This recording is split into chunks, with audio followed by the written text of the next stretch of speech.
안녕하세요, 타워월드입니다. 파이에 대한 이야기를 시작하기 전에 암호화폐 시장 분위기 잠시 점검해 보도록 하겠습니다. 11월 5일 미 대선을 얼마 남기지 않은 시점입니다. 블록체인 기반의 베팅 사이트이죠. 폴리마켓으로 잠시 가보면요. 공화당 대선 후보인 트럼프의 당선 확률이 급격히 감소하고 있는 것을 확인할 수 있습니다. 사실 지난 10월 중순부터 월 말까지 데이터를 살펴보면요. 여론조사에 비해서 이 트럼프의 당선 확률이 조금 과도하다 싶을 정도로 높게 나타나는 그런 현상이 목격이 되긴 했었습니다. 여러 미디어에서는 이 두 후보의 당선 확률을 예상하기 매우 어려워했고 지금 접전으로 지금 언급을 하고 있지만 이 폴리마켓 베팅 사이트는 역시 이 블록체인 기반이어서 그런지는 몰라도 트럼프 후보 같은 경우는 암호화폐 대통령을 좀 자처하고 있는 상황이기 때문에 60% 이상의 당선 확률에 지금 베팅을 받은 현상을 보여주어 왔었는데요. 하지만 이제는 미 대선이 코앞으로 다가오면서 조금은 현실적으로 큰 돈이 베팅이 되면서 이렇게 전체적으로 당선 확률이 재조정되고 있는 것이 아닌가 이렇게 분석을 해볼 수 있겠습니다. 또한 폴리마켓 외에도 미 대선 결과에 대해서 베팅을 하는 여러 타 유명 사이트가 있는데요. 현재 차트를 보시는 것처럼 이 사이트에서도 폴리마켓과 마찬가지로 최근에 트럼프의 당선 확률이 급격하게 떨어지고 있는 것을 확인할 수 있습니다. 현재 영국 더 타임스나 ABC 뉴스 미디어를 확인을 해보면요. 물론 각 미디어마다 역사적으로 조금은 좀 더 편향적인 데이터와 결과를 보여주는 것이 존재하겠으나 현재 대선 여론조사를 해보면 약소하지만 해리스가 트럼프에 비해서 좀 더 우위를 지키고 있음을 보도를 하고 있습니다. 물론 이런 미디어조차 해리스 후보가 앞서고는 있지만 평균 2-3% 내의 접전으로 지금 얘기를 하고 있고 그래서 현재 미 대선 결과를 예측하기가 매우 쉽지 않다 이렇게 말씀드릴 수 있겠습니다. 그래서 이렇게 불확실성이 존재하고 있기 때문에 비트코인도 현재 많은 영향을 받고 있습니다. 최근 73,000달러를 돌파를 했었고 현재는 68,000달러대로 잠시 쉬어가는 타이밍을 보여주고 있습니다. 물론 이 단기 조정이 미 대선의 영향으로 이런 현상이 일어나고 있다라고 말씀드리기는 매우 힘든 부분이 있습니다. 73,000달러 전고점과 흡사한 상승을 만들었을 때 이미 비트코인 고래 지갑들이 어느 정도 수익을 실현하는 모습들을 보여주었고 그리고 현재 파이어 차트를 보시면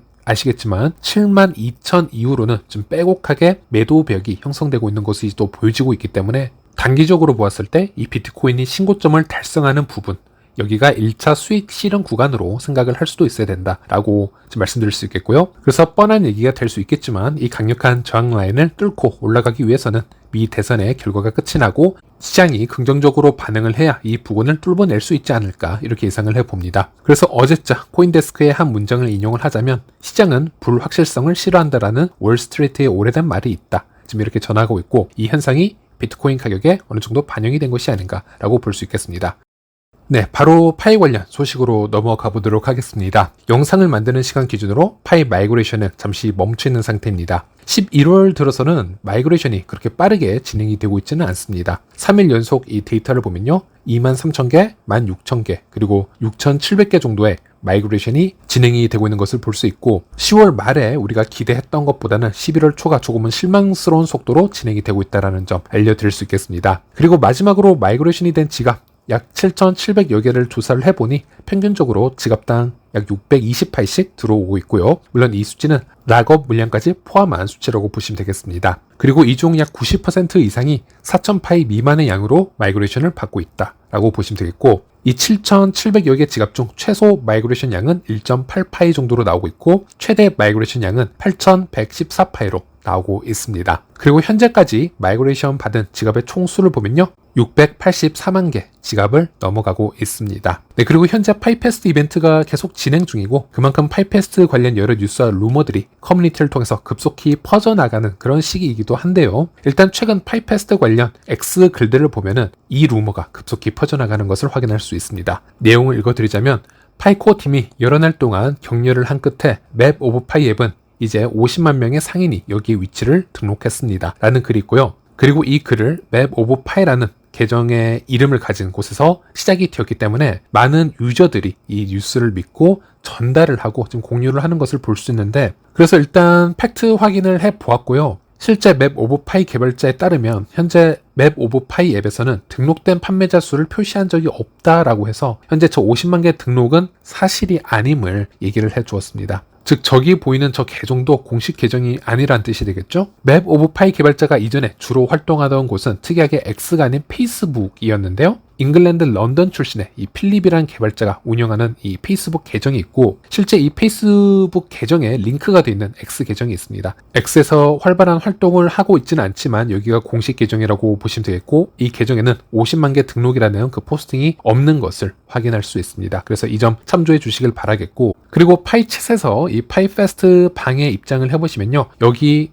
필립 개발자가 여기에 초대가 되어서 여러 피드백을 받고 이야기를 나누고 있기 때문에 정말 중요한 의견에 대한 공유, 피드백은 여기서 대화를 나누실 수 있다라는 점, 이 부분도 참고하시길 바라겠습니다. 그리고 이 앱을 사용을 해보신 분들은 다들 느끼셨겠지만은 개선이 되어야 되는 부분들이 상당히 많습니다. 그래서 현재 여러 가지 업데이트가 또 진행 중인데요. 예를 들어 내비게이션 바 알림이 있고 맥 통합의 업데이트가 있었고요. 또 기본값 수정이라든지 리뷰 화면 개선, 그리고 아랍어 번역 추가 등등 여러 디테일한 부분을 조금씩 개선하고 있는 것을 확인할 수 있습니다. 그래서 현재는 부족한 부분이 좀 많은 앱이지만은 유저들이 적극적으로 참여를 하고 지속적으로 피드백을 제공을 하다 보면 좀 더 개선이 될 수 있지 않을까, 이렇게 말씀드릴 수 있겠습니다. 그리고 파이페스트 이벤트 종료일이 다가오고 있습니다. 11월 5일에 마감이 되며 이번 이벤트는 짧은 기간 동안 진행이 되었지만 여러 국가의 파이오니어들이 파이를 통해서 다양한 상품과 서비스를 많이 거래해 보았기를 기원합니다. 거래에 대해서 우리가 말로만 얘기를 하는 것과 실제 거래를 경험해 보는 것은 큰 차이가 있을 것이라고 생각을 합니다. 그리고 이러한 거래를 경험한 사람들과 그 주위에서 이를 지켜본 사람들에게도 인식의 전환이 이루어질 수 있는 좋은 경험이 되기를 바라 봅니다. 그리고 이번 파이페스트 이벤트에 참여한 G12 역량인지는 몰라도 파이 온체인 지표에 큰 변화가 있었습니다. 블록체인의 이 전송, 페이먼트의 데이터를 보게 되면요, 거래 수수료보다 낮은 수치의 거래량이 급격하게 증가한 것을 볼 수 있었습니다. 0.01 파이보다 낮은 이 트랜잭션 양이 무려 30%가 넘는 그런 비율을 보여주고 있습니다. 좀 더 디테일한 자료를 살펴보면 0.0000001 파이, 이런 거래들이 상당히 많이 지금 차지하고 있는 것을 볼 수 있는데, 이 데이터들이 파이의 가치를 만드는데 어느 정도 영향을 미치고 있다, 토큰 경제학으로 보았을 때 매우 유의미하다, 이런 말씀을 드릴 수 있는 부분은 아닐 수 있겠지만, 현재 커뮤니티 G12라는 이 그룹이 활동하는 그 영향력이 어느 정도인가로 파악을 해볼 수 있는 부분이고요. 참고로 현재 최근 24시간 동안 일어난 이 평균 트랜잭션당 파이코인의 움직임을 살펴보면 하나의 트랜잭션당 평균 약 205파이 코인 정도가 움직이고 있다라고 보시면 되겠습니다. 205파이라는 것은 P2P 거래일 수도 있고요, 단순 지갑의 이동일 수도 있고, 우리는 이 용도를 알 수는 없습니다. 그리고 이 거래가 모두 P2P 거래였다라고 할지라도 이 거래에서 파이가 어느 정도의 가치를 기준해서 거래가 되었는지 예측이 불가능한 이유가, 고가의 상품을 거래하면 높은 가치를 가졌더라도 많은 파이가 움직일 수밖에 없고요, 소량의 파이가 움직이더라도 예를 들어 사과 한 덩어리를 거래한 것이라면 파이가 그렇게 가치 있게 움직였다라고도 보기가 힘이 듭니다. 그래서 이것은 단순 파이의 유동 볼륨을 파악하는데 도움이 되는 지표 중 하나이다라고 보시면 되겠고요. 현재는 지갑과 지갑끼리 이동을 할 때 이유는 모르겠지만 보통적으로 한 200파이 좀 넘는 그 수치가 움직이고 있다, 이렇게 이해를 하시면 될 것 같습니다. 그리고 파이페스트 이벤트 기간에 이 파이어사이드의 문제점도 지속적으로 드러나고 있습니다. 파이어사이드에 있는 이 파이페스트 채널에 올라오고 있는 매장 대표님들의 컨텐츠조차 지금 부당하게 계속 삭제가 되고 있는 문제점들이 나오고 있는데요. 우리가 예를 들어서 파이 아트 채널에서 어떤 파이 아트에 관련된 이미지를 올렸는데 삭제가 된 경우는 너무나도 많습니다. 그리고 거기에 대해서 검열자들은 우리가 알 수 없는 여러 기준을 자체적으로 만들어서 아트 이미지를 삭제하는 것을 볼 수 있었는데, 하지만 파이페스트 이벤트를 위해서 개설이 된 이 파이페스트 채널은 파이아트보다 좀 더 명확한 기준을 가지고 있습니다. 대표님들이 파이페스트 관련 사진과 글을 쓰는 것을, 이것을 삭제를 한다는 것은 도무지 이해가 되질 않습니다. 그래서 정말 많은 대표님들이 좋지 않은 지금 부당한 삭제 경험을 당했고, 여기에 대해서 저에게 공유를 해주셨는데, 또 문제는 이 포스팅을 올리기 위해서 수많은 파이어 토큰을 이곳에 쏟아붓고 또 응원을 해주시고 있는 다른 분들도 여기에 소중한 파이어 토큰을 지원을 해주시고 있는데, 이 컨텐츠가 삭제가 되면 그 가치 또한 모두 날아간다라는 것이 큰 문제가 되는 것이죠. 예를 들어 4,000 토큰 이상의 지원을 받았던 한 대표님의 컨텐츠가 검열자의 이기심과 불공정한 판단으로 인해서 삭제가 되고, 파이코인으로 환산을 해보면요, 무려 40파이코인이 넘는 가치라고 볼 수 있는데 그 양도 동시에 날아갔다라고 볼 수 있겠습니다. 이것은 앞으로 오픈메인넷으로 진행이 되고 파이코인과 파이어 토큰 모두 시장에서 어느 정도 명확한 가치를 가지는 순간 이런 부당한 삭제가 일어났을 시 정말 예민한 이슈들로 발전할 수도 있다. 그래서 큰 리스크가 될 수도 있다. 이렇게 말씀드릴 수 있겠고요. 물론 이 부분은 국내외 모더님들이나 개발자들에게 모두 공유를 해주고 있고 또 코어팀에게 전달할 수 있도록 저도 지금 말씀을 드리고 있지만 참 오랫동안 이 문제가 고쳐지지 않고 있다. 파이의 가장 큰 문제점 중 하나이지 않을까 저는 이렇게 말씀을 드리고 싶습니다.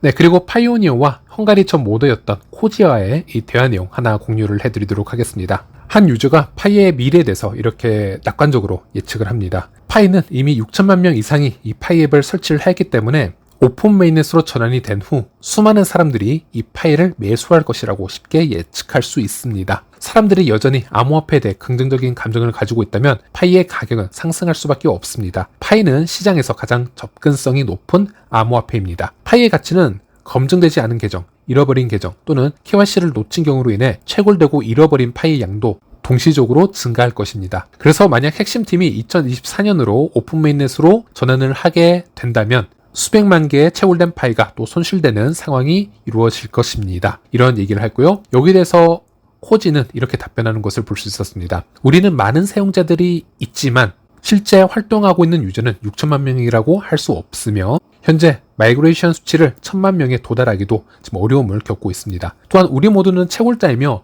미래 판매를 통해 이익을 얻고 싶어하는 사람들이기 때문에 실제로는 파이를 구매할 대상을 찾아줘야 됩니다. 이 부분에서는 농담이 아니라 우리 모두 가능한 많은 동료들에게 파이를 알리고 그들이 파이를 긍정적으로 판단하고 미래에 파이를 매수할 수 있도록 그런 현상을 만들어 나갈 수 있어야 됩니다. 그리고 메인넷이 시작되면 파이를 구매하는 파이오니어는 소수일 것입니다. 주변 사람들에게 어떤 가격대에서 파이를 구매할지 얼마에 구매할지 한번 물어보시길 바랍니다. 그들이 어떤 반응을 보이는지 아는 것도 중요합니다. 어떤 면에서는 우리는 지금처럼 파이를 홍보하고 마케팅해야 한다는 압박을 받고 있지만 현재 우리가 채굴하고 있기 때문에 그 부분이 그렇게 중요하지 않을 수도 있습니다. 하지만 일부는 아직 이를 인식하지 못할 수도 있습니다. 제가 말씀드리려는 것은 오픈 메인넷 이후로도 우리는 꾸준히 파일을 홍보를 해야 되고요. 많은 사람들이 이 파일을 매수를 할 수 있어야 이 파일 생태계가 지속될 수 있다는 것입니다. 기술이 아무리 뛰어나도 사람들이 그것을 알지 못하면 실제로 투자하지 않으면 큰 의미가 없습니다. 우리는 뛰어난 커뮤니티를 보유하고 있으며 의심할 여지 없이 사람들은 파이 거래에 대해서 매우 흥미로워 할 것입니다. 그러나 일부는 이것으로 은퇴하거나 부자가 되는 것이 보장된 것이 아니라는 점을 잊고 있는 것 같습니다. 이는 단지 그들의 희망사항일 뿐인 것이죠. 아마도 제가 좀 길게 장황하게 이야기를 하고 있는 것일 수도 있겠지만 오픈 메인넷은 일이 심각해지는 순간이며 모든 것이 빠르게 진행이 될 것입니다. 진짜 일은 그때부터 시작이 되며 우리는 우리가 어떤 상황에 있는지 무엇을 가지고 있는지 알게 될 것입니다. 그 상황에서 사람들이 얼마나 빠르게 흩어지고 판매하게 되고 최종적으로 탈출하는지도 보게 될 것이고 우리는 최종적으로 무엇을 얻게 될지도 알게 될 것입니다. 수백만 명의 채굴자와 수년간의 판매 압력은 투자자들의 엄청난 수요가 필요할 수 있습니다. 그래서 파이가 주류로 성공하기까지는 긴 여정이 될 것입니다. 모든 사람들이 이 파이를 보유할 것도 아니고 많은 사람들이 거래하고 저렴한 가격에 사고 비싼 가격에 팔거나 또 비싼 가격에 사고 저렴한 가격에 팔며 그 사이에서 여러 가지를 진행하게 될 것입니다. 저는 파이를 사랑합니다. 항상 그랬습니다. 하지만 우리의 편향된 기대가 현실과는 다를 것이라는 점도 명심해야 됩니다. 모든 것이 무지개와 햇살로 가득 차지는 않을 것이며 이 비를 뚫고 나아가야만 합니다. 코지는 이런 답변을 남겼고요. 코지는 물론 초창기 지금 개척자이고 오랜 기간 유명 모드로서 활동을 해왔지만 우리가 파이에 오픈 메인넷이 전환이 되면 우리가 바로 큰 부를 누릴 수 있다라고 생각하는 유저들이 상당히 많이 있습니다. 그래서 그런 분들에게는 어느 정도 경각심을 가질 필요가 있고 가격이 상승을 하더라도 그렇게 쉬운 길을 택하지는 않을 확률이 높다. 그래서 우리는 오픈 메인넷이 되더라도 열심히 하던 대로 파이를 주변에 홍보하고 생태계를 성장시키고 해야 할 일이 아직도 너무 많이 남아있다. 이런 충고를 미리 한 것이 아닌가 이렇게 말씀드릴 수 있겠습니다. 네, 이번 영상은 여기까지입니다. 다음 시간에 다시 찾아뵙도록 하겠습니다. 시청해주셔서 감사합니다.